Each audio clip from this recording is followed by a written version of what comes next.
The Prime Minister is set to attend a series of summits this fall, including the ASEAN Summit in Malaysia, the APEC Forum in South Korea, and the G20 in South Africa. With me now is Julian Karageusian, former special advisor at the Ministry of Finance. Julian, thank you very much for joining us. Thank you for having me. So are those criticisms accurate?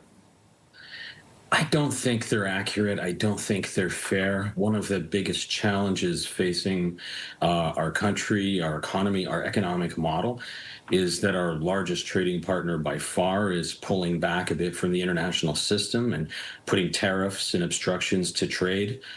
And so one of the imperatives, one of the top two policy priorities is to find new markets. This doesn't happen overnight, and it's going to take a constant effort to redirect, to change very deeply ingrained trade flows. They're ingrained by geography, by language, by history, and it's a tough job to do.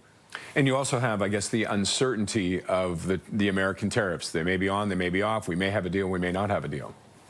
Yes, exactly. And, right now, the effective tariff facing all Canadian merchandise goods crossing the border into the U.S., it's one of the lowest in the world with the new tariffs. It's only about 7%. But as you mentioned, it's the uncertainty which can be very bad for business and, what comes next in the Trump administration and also what comes after the Trump administration.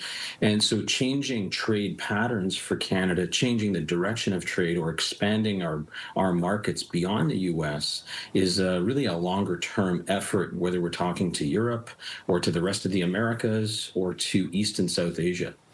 And now countries like the UK and elsewhere that we're trying to reach out to, are they kind of taking a wait and see because there's that concern that we may end up going back to the US? I think so, although you've seen the UK quietly engage other countries where they already have well-established relations, but trying to deepen relations, whether it's in East Asia or India or other parts of the world. If you look at Canada-UK trade, it's not big in total. It's only 40 billion, and we're talking about two economies whose collective output is about 5 or 6 trillion. So we could do a lot more trade with the UK and with Europe, particularly in the area of energy and foodstuffs. But the EU is a hard market to crack, and I think our biggest markets lie across the Pacific Ocean from us in China, in India, and in other markets in Asia, and also in the rest of the Americas. And what are some of the concerns with turning to either China and India? Well, we've had traditional geopolitical concerns with both countries, and a lot of that comes from Washington. Some of them are actually legitimate frictions and irritants between the two countries. But I think, given the circumstances, and given the nature of the irritants between our two countries, I think we can overcome these in a relatively short amount of time.